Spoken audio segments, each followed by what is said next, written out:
Hey guys, Level Cap here, and amidst all the crazy Battlefield 5 hype and speculation and controversy, Battlefield 1 got a pretty substantial update. First of all, there's a new Road to Battlefield 5 progression tree available in Battlefield 1, where pretty much every week there's going to be new things to unlock involving some pretty high-level rare cosmetic items, some of them which previously would have been extremely difficult or even impossible to get, you will now be able to get if you just play on certain weeks of the game and get a certain amount of points. So that's kind of cool that they're creating a nice progression tree leading up to Battlefield 5.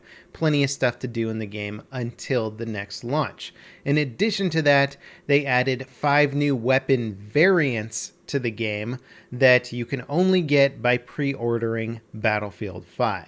Now, I know a bunch of people are kind of pissed off about this, and generally I don't like to support the pre-orders of games. I like people to be able to wait until the game comes out and there's reviews and they can spend their money wisely on the next titles. As a YouTuber, though, and a game critic, it is my job to pre-order, unlock, and check out new things and items to tell you if it's worthwhile. And I can tell you for sure that if you don't pre-order Battlefield 5 and you don't get access to these 5 new weapon variants, you're not missing out on much. Some of them look kind of cool, but for the most part, their strategic or tactical advantages are negligible over their normal variants. Let's take a look at one of the more bizarre looking weapons that was added. This is a new variation of the Fedorov, basically assault rifle style weapon for the medic class. It has a massive cooling barrel on the front end of it, and it comes with a bipod, which the other Fedorov variants do not have. It does sacrifice some hipfire accuracy for this. I do not have all the specific stats from Simthic, so I can't give you a very detailed analysis of how it differs. But ultimately, if you're more of a run and gun style player, well, this is not going to appeal to you quite as much as the other variants of the Fedorov. If you want to go bipoded, though, with a more accurate Fedorov while it's bipoded, then this could interest you. But ultimately, I don't see this being any sort of powerhouse weapon that people are like, oh my god, that new Fedorov just wrecked me. It does look cool, though. I'll give DICE some credit for that. It's an interesting looking weapon, but nonetheless, it is still pretty much just a variant of the normal Fedorov Automat. Now, the next weapon is a variation of the very popular bar M1918. Now, the bar was used both in World War I and World War II, pretty extensively in World War II. It got upgraded, though, in World War II to the BAR M1918A2, which gives it a select fire mode. This variant also comes with a bipod. The select fire mode is interesting because instead of giving you something like burst fire, it allows you to fire the weapon slower. Some players have said that this makes it easier to use at further range. Perhaps that is true on console with some of the recoil control systems, but on PC I found almost no use for the slower rate of fire. Also, when you spawn in with this weapon, it starts off by default on the slower rate of fire, which can be really difficult if you're thrown right into close quarter action and all of a sudden you start plugging away at the extremely low rate of fire mode.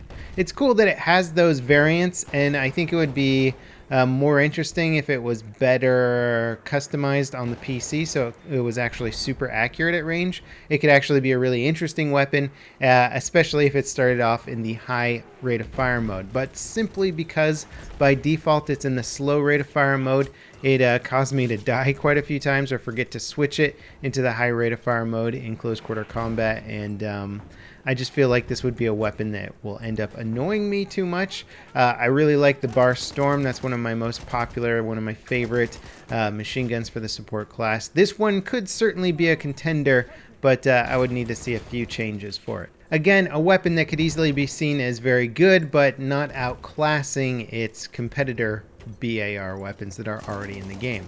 What is cool, though, is that this could be the exact same model that we'll see in Battlefield 5, since this variation of the bar will likely be in that game as well. The next weapon is for the assault class. This is the M1919 Smg, also basically just another variation of the Annihilator. It looks almost identical to the Annihilator. The barrel shroud is slightly different. There might be a few other cosmetic differences here, but at first glance you might just think I'm using the Annihilator. It is not the Annihilator. Totally different weapon.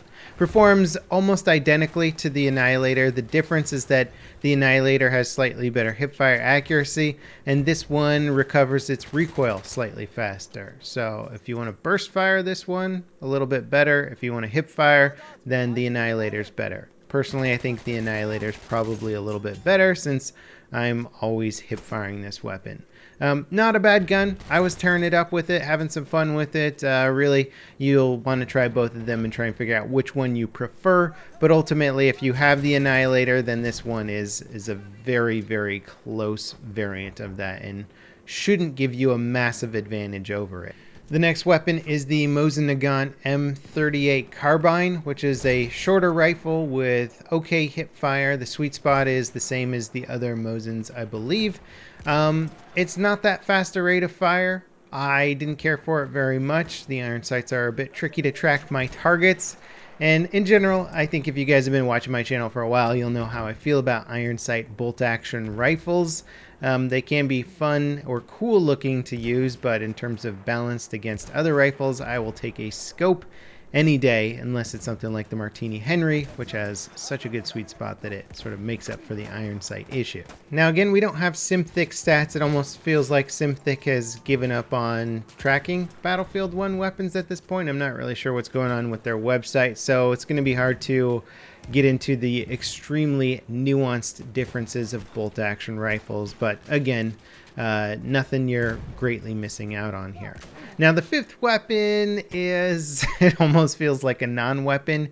It's the M1911A1, a sidearm. You've seen me use the 1911 plenty, tons and tons of pistol kills. So this sidearm, as far as I can tell, has no differences from the normal 1911. Again, without Simthic stats, we can't dig into the nuanced stats, but according to the menu system, there doesn't appear to be any sort of difference between this one and the standard 1911, but it does come with a cool skin for it.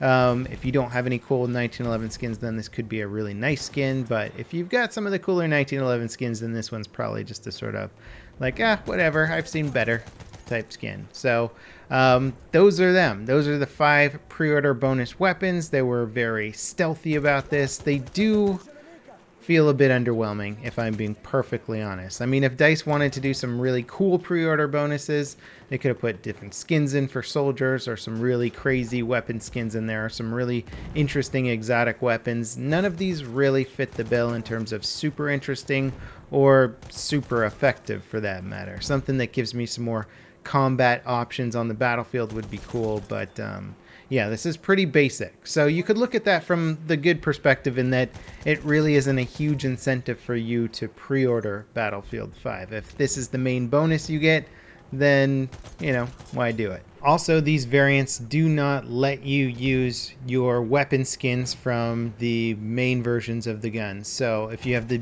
BAR M1918A2, you can't use any of your previous bar skins, which really sucks. Same with the Fedorov and all the other stuff in the game. I don't know if DICE is going to come out with new skins for these weapons, or if they're just going to be basic skinned from here on out, and that'll be it. If that is the case, this does feel very haphazard and a bit lazy in terms of a pre-order bonus. Kind of disappointing on that front. Now, I didn't cover this earlier, but it's been happening for I think a day or two. In the Name of the Tsar DLC is free for a limited time. So basically, if you download and add that DLC to your account, if you don't already have premium or the DLC, you will get it for free, and you get all those guns. In the Name of the Tsar has a bunch of really good guns, bunch of good maps, lots of operations and stuff like that. So definitely something to get if you're still playing Battlefield 1. Even if you're not playing Battlefield 1, download it anyway, add it to your account. You might want to check it out at some point in the future. So to kind of summarize what is happening in Battlefield 1, there's a nice Road to Battlefield 5 progression tree now. Very nice skins, very rare skins that have been extremely difficult to obtain. So this will be a nice way to get some of those skins. I know I'm looking forward to some of them. Be sure to check out that progression tree on a weekly basis and make sure you get all the stuff. The pre-order weapons are underwhelming. That's basically all you can say about it. There's nothing there that's going to give you a huge advantage on the battlefield, and no guns that are particularly awesome or visually very different from anything else. The free Russian DLC is a pretty big deal. The fact that they've now done the French DLC and the Russian DLC for free means that you can get some of the best DLC weapons in the game for free if you've been paying attention. That's 2 of the 4 DLCs that have been made free now. We'll see if DICE makes any more of them free, but this is good. It means more players will be able to play more of the content and add value to people who have owned Premium for a while. As always, guys, thanks for watching. Let me know what you think about all this in the comments down below, and I'll see you next time. This is Level Cap, signing off.